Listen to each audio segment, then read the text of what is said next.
Hello and welcome to Dear Hank and John. Or as I prefer to think of it, Dear John and Hank. It's a podcast where me and my brother John give you dubious advice, answer your questions, and bring you all the week's news from both Mars and AFC Wimbledon. But first, we talk about... What a week it has been for AFC Wimbledon. Oh, well, we'll get to that. But first, let's just talk about how our weeks are going, not yours. And I think that you promised us last time an update on your interactions with Miss T. Swift. Hank, I did meet Taylor Swift. She was incredibly nice. It was such a pleasure. She also said really nice things about me and my books from atop the spinning stage where she performed. It was a pretty magical evening. Oh, like on in front of the people? In front of the 14,000 people at Bankers Life Fieldhouse. Yes, it was a pretty magical evening, and I felt so grateful to be there. I do have to say, as much I spent very little time with Ms. Swift herself, but I did spend a ton of time with her parents, who were just lovely. Oh, such lovely people, and I realized that probably to Taylor Swift, it's appropriate for me to hang out with her parents because in her mind we are all about the same age. Well, aren't you actually about the same age as Taylor Swift's parents? I'm younger than Taylor Swift's parents, but I realize that to Taylor Swift and also just to chronological fact, I am closer in age to them than I am to Taylor herself, which was a real awakening for me. But no, it was so much fun. She puts on such a great show. As you know, I'm a huge fan of hers, but I thought that she just did a wonderful job.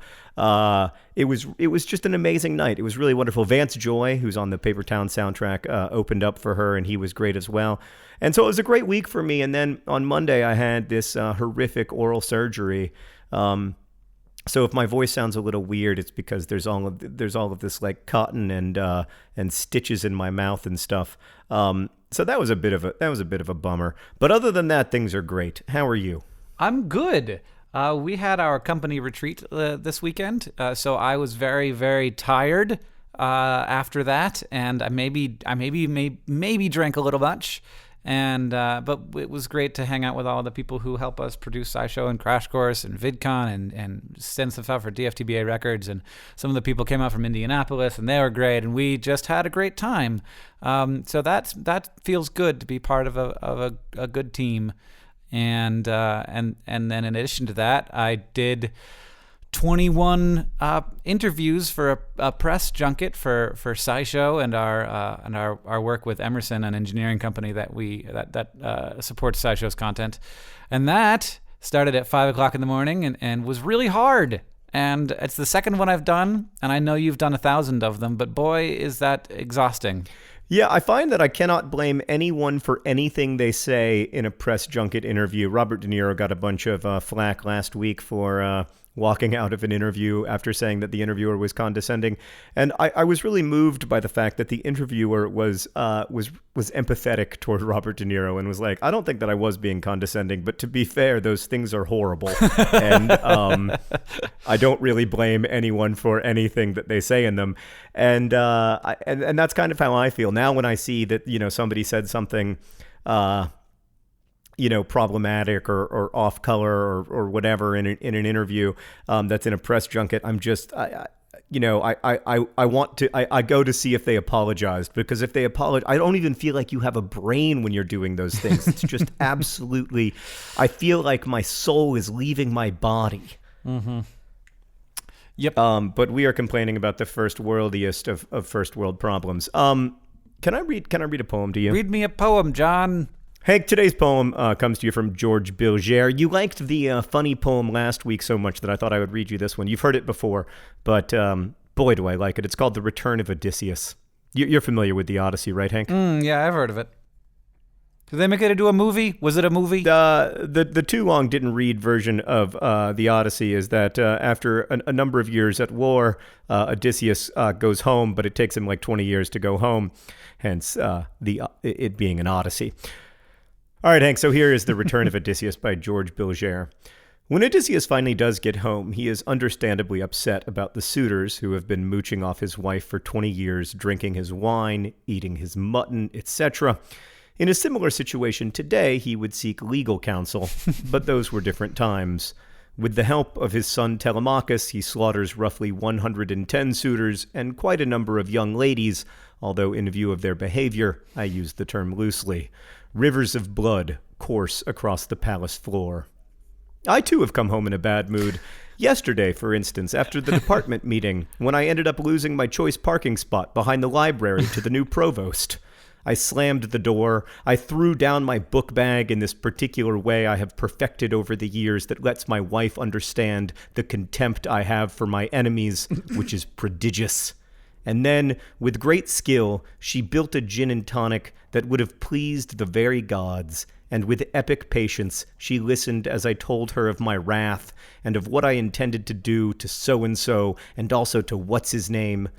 And then there was another gin and tonic. And presently my wrath abated and was forgotten, and peace came to reign once more in the great halls and courtyards of my house. The Return of Odysseus by George Bilger, one of my favorite poems, largely because of its last word, in the great halls and courtyards of my house. Not my home, not my palace, my house. The least pretentious word he could have chosen in that moment. Beautifully, beautifully written poem. Just couldn't be better start to finish. And I thought that you'd like it, Hank, because you like a good funny. I do. I find that maybe funny poetry is the right entrance for most people. It seems to be for me. All right. Well, don't worry. I'm going to get very sad and serious next week. Okay. Make me feel things, John. Hank, would you like to begin by answering a question from one of our beloved listeners? I think that it wouldn't be quite correct to call it beginning, but I will continue with a question from one of our beloved listeners. This one is from Anna, who asks, Dear Hank and John, sometimes I'll notice that my idea of a person isn't who they actually are, but rather who I want them to be. For me, it can be really hard to stop thinking about them that way and see them for who they actually are. How would you suggest I do that? Well, Anna, you've asked the big question of being a person, maybe the biggest one. Yeah, I mean, inevitably we're going to project our own ideas of other people onto those people because we're stuck inside of our own consciousness and we can never quite imagine what it's like to be someone else. We can never quite, do a perfect job of listening and stop projecting. I've been thinking about that a lot this week because my religion professor from college and my great mentor from college, Professor Donald Rogan, died this week. He was 85 and lived 15 years longer than I expected him to. I figured that the old man would die within a year or two of my graduation because, of course, in my mind, my presence in his life was the center of his life. But in reality, he had a wonderful family, a loving wife to whom he was married for more than 50 years, beautiful children, and then grandchildren and great-grandchildren. And so Don had this, rich and wonderful life that I could only glimpse because I was stuck looking at his life from my own eyes and kind of seeing myself in the center of it.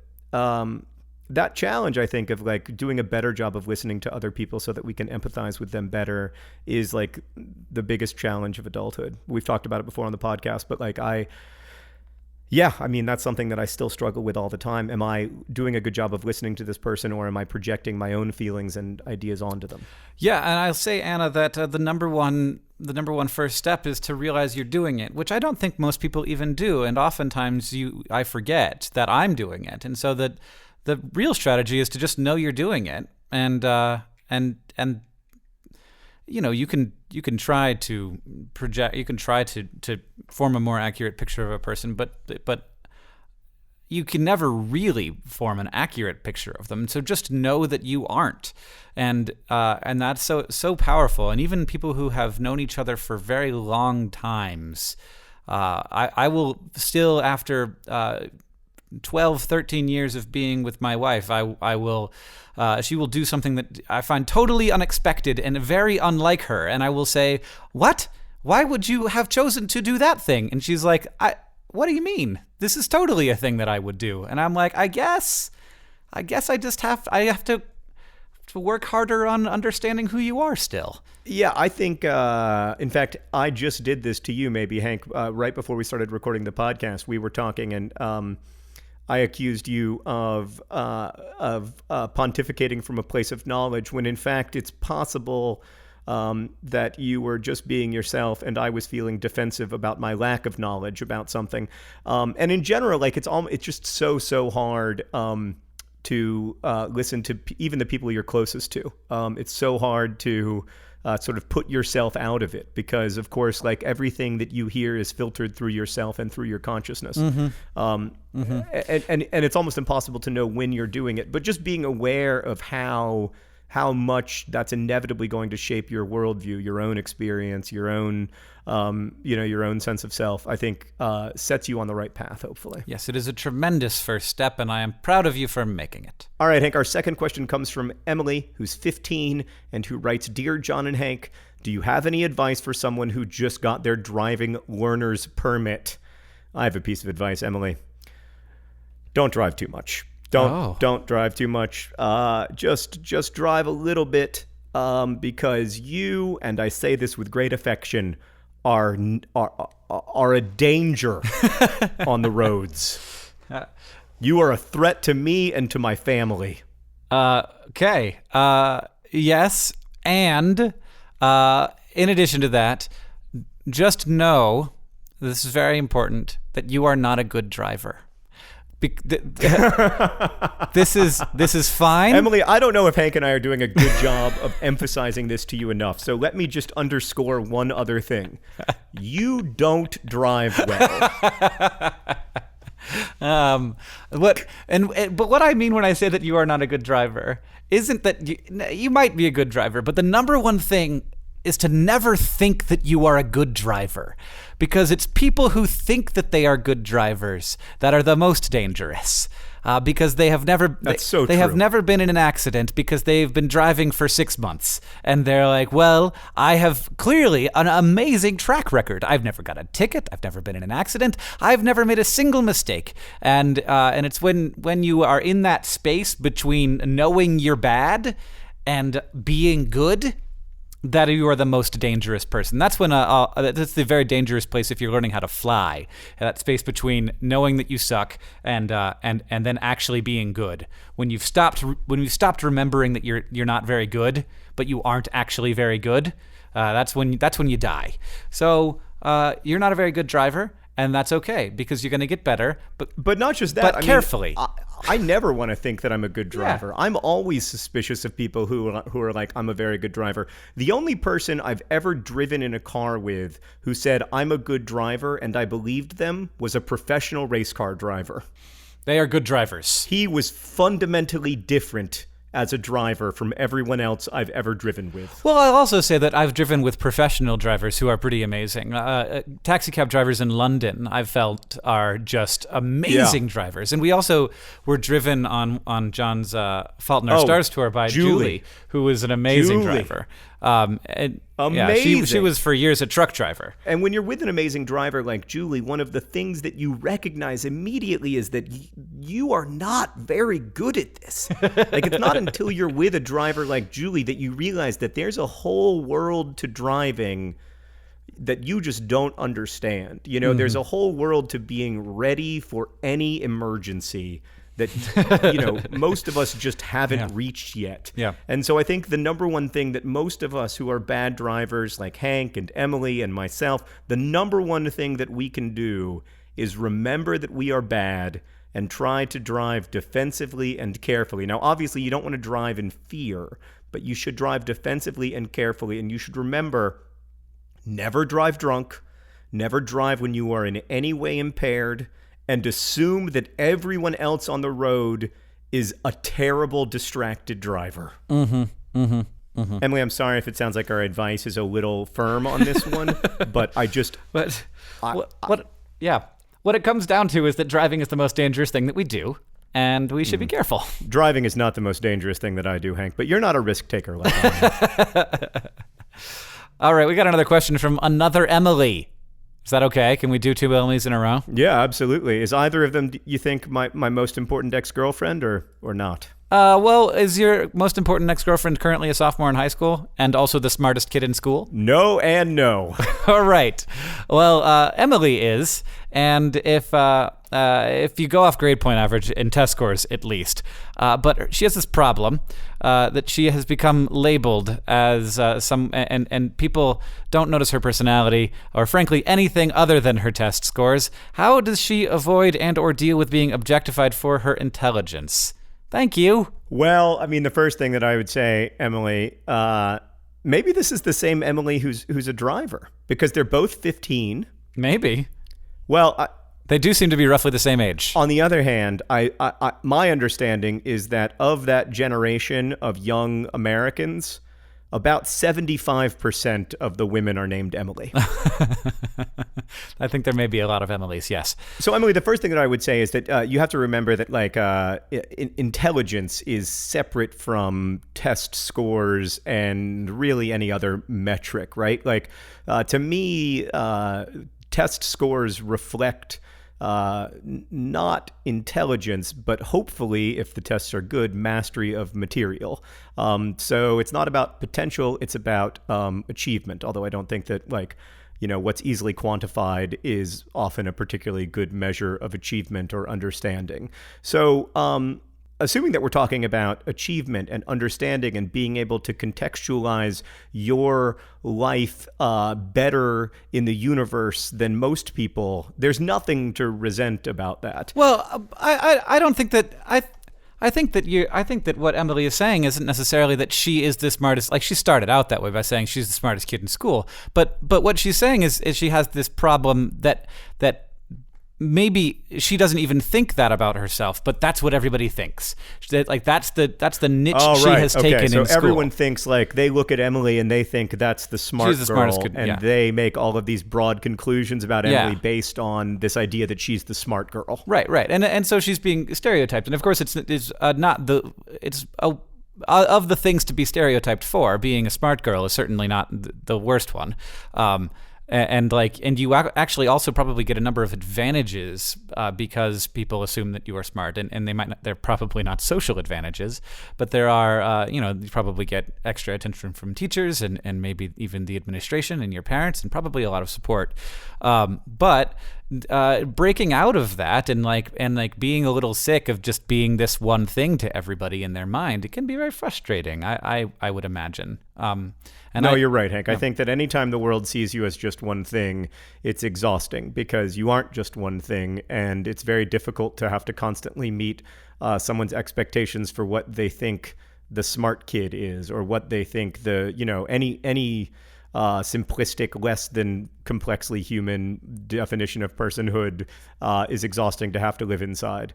So I think the thing that I would recommend to Emily is just to remember that you aren't merely the smart kid, but also to remember that, like, the people around you aren't merely the boxes that you would put them in. Mm-hmm. That in fact, like, you're all extremely complex and like these weird, huge webs of personhood. You know what I was thinking about yesterday, Hank? What? How many organisms are there inside of my body? There's a lot. I mean, are there over 1 billion? Living organisms? Yeah, probably. There's over 1 billion living organisms inside of my physical corpus right now? I would guess yes. But, like, given that there are over 1 billion things that are not me currently inside of me, like, what can we eat? What does that even mean? What does me mean? Me is really like this gigantic petri dish hosting parasites. Yeah, I mean, there's also a lot of you and you as well. Sure, I'm sure there's a billion cells that are me, but there's 1 billion cells that aren't. There's something profoundly disturbing about that to me. Anyway, my point, Emily, is that you are not one thing. You are also like a bunch of amoebas living inside of your gut or whatever. But if you know that at your core, then you will chafe against other people putting you in the box, but you will also ultimately, I think, make it harder for people to put you in that box. Yes, but I would also say that the probably most common thing that people do when they find themselves in this place is that they rebel against that image of themselves. But I would say do your best not to do that because rebelling against being the smart person means making yourself dumb. So don't make yourself dumb. Make yourself more complicated. And that's really a lot of the story of being a human is as increasing abilities in different ways and becoming more unique than you already were. But don't rebel against it and lose interest in school and because that's could have actual lifelong badness associated with it, because you're smart and you should be smart, and there's nothing wrong with that. I totally agree, Hank. Can I ask you another question? Do it! All right, Hank, this question comes from Walker, who asks, Dear John and Hank, I've been having a problem lately where I feel annoyed at myself for watching and enjoying other people's creations without myself creating something worth sharing. I feel kind of like a short sale, I guess. What should I do to start creating and to live with my human need for affirmation? First off, Walker, great question, and I like the fact that you acknowledged your human need for affirmation. I think a lot of times when I think about that question, I don't think about the affirmation side of things because, in the last several years, I've been very blessed to have lots of outside affirmation for my work. I think it's really important to watch and enjoy other people's creations. I think it's really important to be an audience. And I think that enthusiastic members of an audience are also creators. I don't think that creative work can exist independent of an audience. So don't sell yourself too short being a passionate member of an audience, because that is a kind of creation. You are making up the things that you watch and read and enjoy with the people who made them, and they wouldn't exist without you, in the sense that like you sort of like make it real in a different way when you read a novel than when anyone else reads the novel, because you are translating the words into ideas in your head. But I totally understand like that urge to make things as well. And I think like Hank and I started out making online video in large part because we enjoyed being part of online video audiences so much that we were like, oh, we should be on the other side of the camera. Yeah, indeed. That is how that started. I think that the hard part of creation is getting past the part where you're doing it and no one's paying attention because you're not that good at it. The great thing about, like, the wonderful thing that happened to me and John is that online video was so new that even if we were pretty bad, we were better than the rest of what was happening, which was nothing. And so there just wasn't a lot going on, and so it was easier to stand out. And then as online video grew, we got to get better at making videos along with the growth of online video.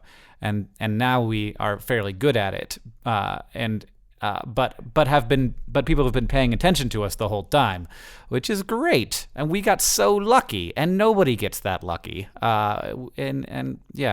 Nobody gets that lucky. And so you have to push yourself to make things because, and knowing that some of the things you're going to make aren't going to be appreciated because maybe they just aren't going to be that good, or maybe because it's very difficult to find an audience for creations, whether or not they are good sometimes in this world. Yeah, I mean, you got to take a certain amount of pleasure and joy in the act of making something. And something that I've realized now that I have an audience is that, at least for me, when it comes to writing, having an audience doesn't help me write.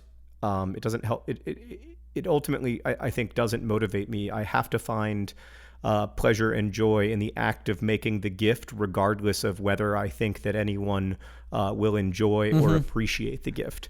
I have to find a way to love making the thing, or else ultimately I will never make it. So you've got to find some, at least to me, you have to find some pleasure in the process and some joy in the process. And honestly, it's only been in the last couple of months when I really started loving writing again and loving being inside of a story that I've been able to make, well, what I hope anyway is real progress, despite spending the last 3 years trying to work on a novel and like being very conscious of an audience and which I'm very grateful for. But I think ultimately you've got to find pleasure in the making of something.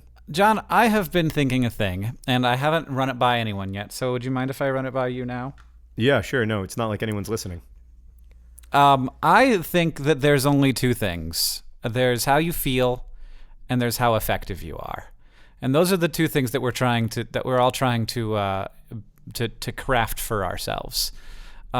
So whether, like, the direction the effectiveness goes in, whether that's to make your family happy and healthy and stable, or whether it's to take over a company and become powerful and control other people's lives, or if it's to cure malaria. That's trying to make this irrelevant to morality, but just say, like, there's two things. There's your mood and there's your effectiveness. And the goal is to have maximize the number of days when you feel happy and pleasant, and then at the same time maximize your ability to have effects on the world, whether and ideally, I hope that those effects are positive, because that's the kind of effect people want to have. Do you think that there are more than those two things? Yes. I think that is a radical oversimplification of human life. I also think that like a lot of your proposals for worldviews, it excludes the absolute obsolescence that everything that humans do and make and are will fall into. Like everything that we think and do and make, and all of the love that we feel for each other, and everything about people, every human creation and every human being will fall into an absolute black hole, and there will be I get no that. Legacy from anything. Yes, we're all going to die. No, not just that we're all going to die, but that, like, everything's going to stop existing. Right. Like, I mean, I'm not forgetting the entire theme of our podcast. It's a comedy podcast about death. Not just death, but the absolute universal obsolescence of all things, including the universe itself. But I think that when we talk about effectiveness, like, we talk about affecting the things that we care about. Yeah, right? yeah. But I think, like, so my argument, my counter argument is that you're oversimplifying, because people don't want to be, like, capital E effective. They want to be effective in certain ways, and the reasons they want to be effective in various ways is about more than mood and urge toward effectiveness. Like, I think that culture and the social order shape lots of that stuff, but I also think that individual people within social orders also make changes for reasons other than wanting to be happy or wanting to be effective. I think that altruism plays a role. I think that narcissism plays a role. I think that I always feel like it's a little bit more of a complicated stew than you can fit onto a bumper sticker. Well, what's the fun in that, though? Maybe we should just put that on a bumper sticker. This is a more complicated stew than you can fit on a bumper sticker. Right. My consciousness is a more complicated stew than you can fit on a bumper sticker. A bumper sticker available now at dftba.com. Today's podcast is brought to you by dftba.com, your friendly internet e-tailer for Dear Hank and John merchandise that does not exist yet. This podcast is brought to you by the smartest kid in school. The smartest kid in school turns out to be a lot more complicated than you think, and you should give them a little more credit for the variousness of their consciousness. This podcast is brought to you today by 15-year-old drivers. 15-year-old drivers, please God, just be careful.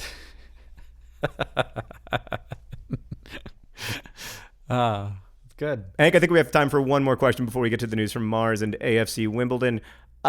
This question is from Alex. He writes, Dear John and Hank, what do you think of English class? I can wholeheartedly say that the only thing I've gotten out of all the classes I've taken is an increased vocabulary. I don't think that reading anything that's been assigned to me has helped me with anything else in life. For some perspective, I just graduated high school and will be majoring in computer science at university. Maybe it just hasn't helped me yet, but I can't help but feel like I've wasted a lot of time reading these books, and I just see English class as someone telling me how to have fun. Oh, interesting. Well, Alex, you're not going to like my answer. You might like Hank's answer. Everybody wants me to say that English classes are useless and that they like kill books by dissecting them and they take the soul out of reading and yada, yada, yada. And I just don't agree with that at all. I feel like if you haven't gotten anything out of English class, that might be the fault of your English teachers, but it's most likely your fault. because we have this glorious record of human storytelling that stretches back more than 1,000 years, where we can understand like what mattered to people and why, what mattered to Nathaniel Hawthorne, what mattered to Shakespeare, what mattered to Chaucer, and then what mattered to Homer when he was writing the Odyssey. But even putting that aside, to me, the most important thing that we get from English class is an understanding of non-literal communication. And I would argue that like essentially all of the most important communication is non-literal, that like symbolism and metaphor are the main ways that we approach one another as human beings and the main ways that we seek to understand each other. Like I cannot really talk to you about my soul, about the experiences and pain and joy that's inside of me without using symbolic language. I mean, some would argue that like language is inherently symbolic, and that when you, for instance, are engaging in computer science, like you are essentially trying to use this symbolic language to translate ideas that exist in your mind into programs that can be useful to people, which is what literature is trying to teach. But putting that aside, because I know Hank will disagree with me there, I think that like trying to understand how we use language symbolically to communicate ideas to each other is absolutely essential. Like that is something that's really, really important. And the truth is that the books that you read in high school are very useful for that. Now, Hank is going to disagree with me because I know he didn't read any of the books in his high school English class, and now he has this incredibly sophisticated symbolic imagination, which he absolutely does. But that's my own experience of the benefit of high school English classes, is that for me, it was a way into reading about the ways that people who live lives very distant from mine approach the big questions of being a person, and then secondarily learning about symbolism and metaphor as a way of communicating my internal experience to other people and appreciating their internal experiences when they describe them to me. All right, Alex, I hope that I have a satisfactory answer for you, as well as John's very satisfactory answer, but maybe one that will hit a little closer to home for your clearly analytical mind. We're really bad at knowing what affects us. We're really bad at knowing what builds us and what makes us who we are. I felt the same way as you when I graduated from school, that I had gone through a lot of classes that didn't have a serious impact on me. And yet, when I look back at how I felt and saw the world when I was a freshman in high school versus how I saw and felt about the world when I was a senior in high school, those things changed dramatically. And it was it's a combination of all of the classes that I took, a combination of all of the things that I learned, and also things that I learned outside of classrooms, of course. But I don't know that we know how deeply we have been built by the things that we are asked to read or engage with in school or in life.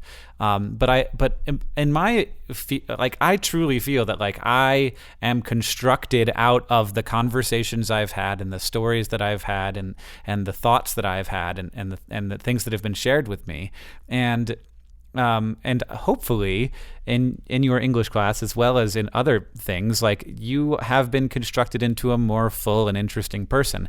And that might not help you with your computer science degree, but it might very well help you with asking interesting questions about your past and your future and engaging with other people in the world that you are going to inhabit for the next, hopefully, 60 or 70 years of your life. So I was going to say at least 200. Well, you never know. Let's give the man some credit. He lives in a glorious future that you and I will never glimpse, Hank, because we are so much older than he is.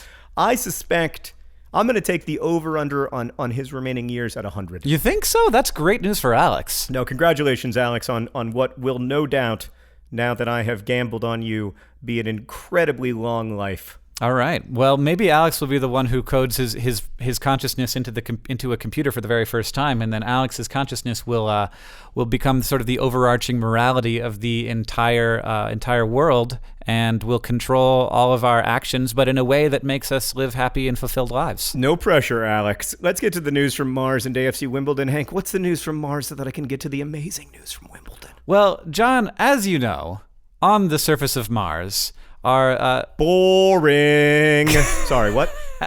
The news from Mars is that, as you know, John, there are these features called recurring slope lineae, which have been showing up in areas of Mars that are deep depressions. They show up in the summer months, so when it's warmer, and there's much debate about what these things are made of. And they look for all the world like water seeping into the sand of Mars. They come in the summer, they flow down the slopes, and then in the winter they seem to just sort of evaporate slowly. But they show up pretty fast, and these are an area of tremendous interest and study. There's no super consensus, but most people think that it's probably super salty liquid water pouring down the slopes of Martian craters and valleys. And that is very cool. But now there is a huge amount of discussion going on, not just about what these things are made of and their properties and where they're coming from, how the water might be being recharged, but how we might actually explore them and the potential problems that might show up when exploring them, because it may be that these areas are very muddy, and so a rover would just sink right in. It's also, if there's going to be an existing ecology on Mars, then it's very likely that this is a place where that ecology would be thriving because there's liquid water. And if there is liquid water and there is an ecology, then we have to be very careful about exploring that area, because if there's any Earth-borne bacteria that is introduced to this environment that could potentially survive, that could totally wreck the existing ecology and ruin our one chance, possibly our only chance, to ever observe non-terrestrial life and how it might have evolved on another planet.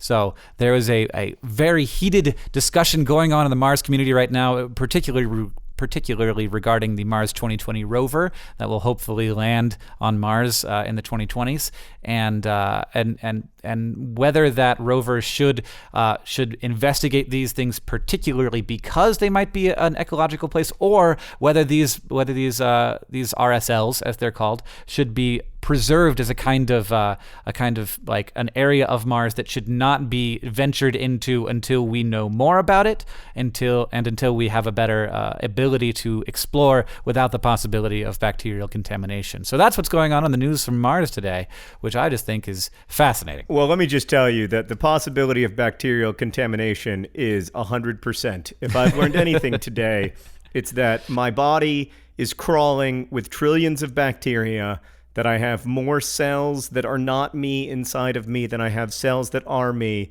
So I cannot go to Mars and touch anything, or I will smear it in bacteria that is from Earth. That is correct, John. Well, Hank, that put me in the darkness, but I'll tell you what put me in the light. Last weekend, AFC Wimbledon were playing Notts County, League Two rivals Notts County. Hank, I know you're familiar with Notts County. It's where the Sheriff of Nottingham, Robin Hood, etc. lived. Of course. Yep. So Notts County Football Club is a well-established club in the Football League. AFC Wimbledon, of course, has only been in the league since 2011.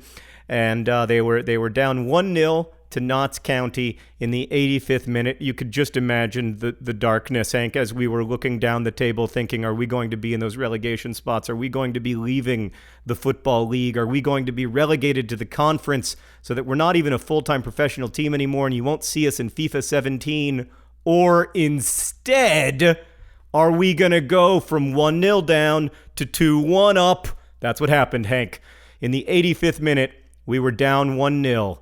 But then a miracle happened, and we scored 2 goals in the final 5 minutes of the game to come from behind before 4,000 people, 2,000 of whom were in the John Green stand, and win 2-1 against Notts County. You'll never guess who scored the second goal, Hank. Just kidding, you will. It was the beast, Adebayo Akinfenwa. Our greatest player, the largest man in professional football, the strongest player in FIFA 16, the beast, Adebayo Akinfenwa scores in the 90th minute. AFC Wimbledon come from behind to win against Notts County. Suddenly, we are 12th in League Two. We have a 0 goal differential, which means we've scored as many goals over the course of the season as we've given up. I am full of hope. I am beginning to dream. Oh, it was beautiful. That sounds really exciting, John. Oh my God, you can't even. It was incredible.